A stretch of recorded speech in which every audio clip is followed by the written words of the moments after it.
Esta masterclass está dedicada básicamente a asociar dos variables que nos parecen muy interesantes, dos indicadores, dos señales de alerta muy importantes cuando nosotros estamos intentando abordar a una persona que cree que necesita ser sanada en su parte emocional. Una variable muy importante y cómo se correlaciona con el sufrimiento es el factor del sueño. Nuestro sueño es un síntoma de salud mental.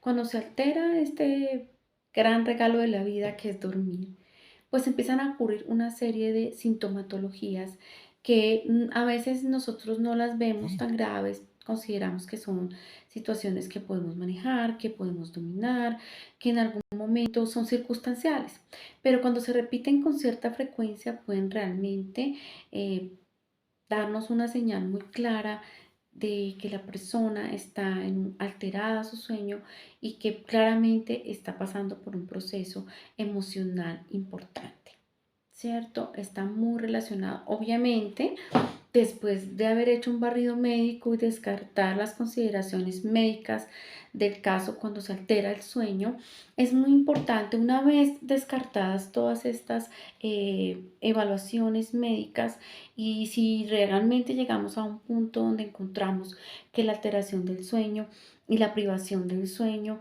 es un componente que está asociado directamente con el dolor, con el sufrimiento, y por lo mismo y tanto, como dicen por ahí, está muy relacionado con un proceso en donde hay algo que no se ha reparado, hay algo en la historia de esa persona que no se ha sanado. ¿Cómo nos damos cuenta que realmente el sueño está alterando nuestro funcionamiento, nuestro sistema, nuestra forma de vivir?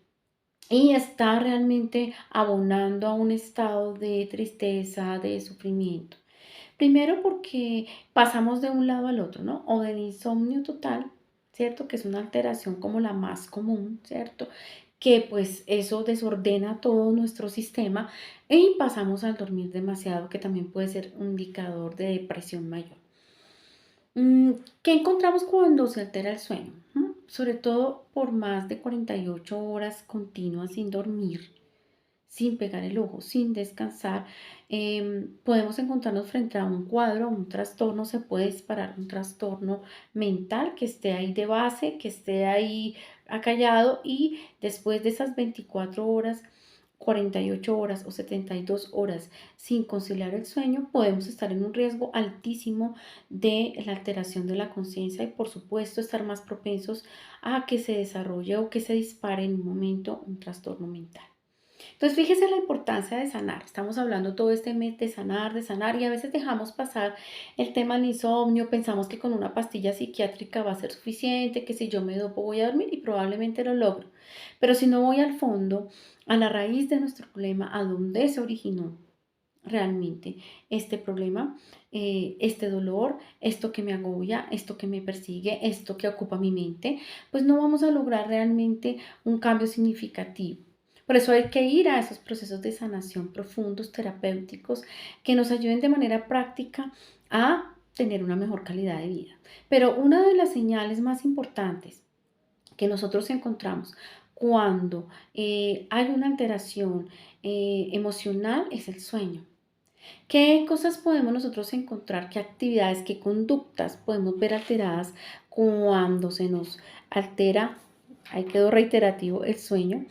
Pues encontramos una falta de concentración, encontramos irritabilidad, encontramos fatiga también, encontramos falta de empatía con el otro porque estamos en un estado irritable. Por supuesto no vamos a ser los más empáticos, ¿verdad? Tenemos actitudes reactivas, tenemos fallos en nuestra toma de decisiones porque no estamos conscientes, vivimos con, digamos, somnolencias, tenemos dificultad para resolver algunos problemas mínimos básicos del día a día. Tenemos dificultades en la memoria de corto, mediano y largo plazo, pues nos cuesta recordar algunos eventos, adaptarnos al cambio. Por supuesto, esto puede derivar en depresión y por supuesto incluso en intentos de suicidio o en suicidio mismo. Entonces, mírense la importancia, fíjense, perdón, Fíjese en la importancia de entender hasta dónde simplemente fue un par de noches que no pude dormir o hasta dónde realmente está alterado mi sueño y sobre todo en la parte de privación del sueño, ¿no? Que es la que es más difícil, ¿no? No hay nada más terrible que tener mil cosas en tu cabeza. ¿Cómo aporta ese no dormir? ¿Cómo puede empeorar una crisis de ansiedad? ¿Cierto? El no dormir. Entonces, ojo con las alteraciones del sueño. Son un indicador de que hay un sufrimiento de fondo. Hay algo que no se ha resuelto. Seguramente la química nos puede ayudar un poco a estabilizar, ¿cierto? Esos estados que se han visto alterados y maravilloso por nosotros, maravilloso por los médicos que lo hacen, maravilloso porque ellos están hechos para eso. Sin embargo, mi invitación es a que necesitamos sanar. Hay algo allá adentro, allá hay una parte de una historia, hay un hilo conductor que incluso nos puede llevar hasta el momento de la concepción de la persona, incluso 18 meses antes de tu concepción, pasaron cosas que nos marcan definitivamente y que nos argumentan en esta vida y esos argumentos, esos mandatos que tenemos interiores son los que a veces nos provocan este sufrimiento al punto de llegar a alterar nuestra conciencia y nuestros sueños. Si se altera el sueño, se alteran los procesos de conciencia. Entonces, revisen un poco, hagan un chequeo profundo, un chequeo consciente, ayúdense de las personas con las que ustedes conviven y pregúntenles cómo han visto que ustedes están descansando. Y no vale que yo diga, no, es que yo duermo 3 o 4 horas, es que realmente no es saludable, realmente para un adulto estamos hablando de mínimo de 6 a 8 horas, es lo mínimo de dormir continuamente. En los niños, pues por supuesto también se ve alterado muchas veces. No crean, nuestros niños también están sufriendo y muchas veces nuestros niños también necesitan un proceso de sanación interior. Entonces es muy importante que estemos atentos a estos comportamientos, a estas conductas y que podamos avanzar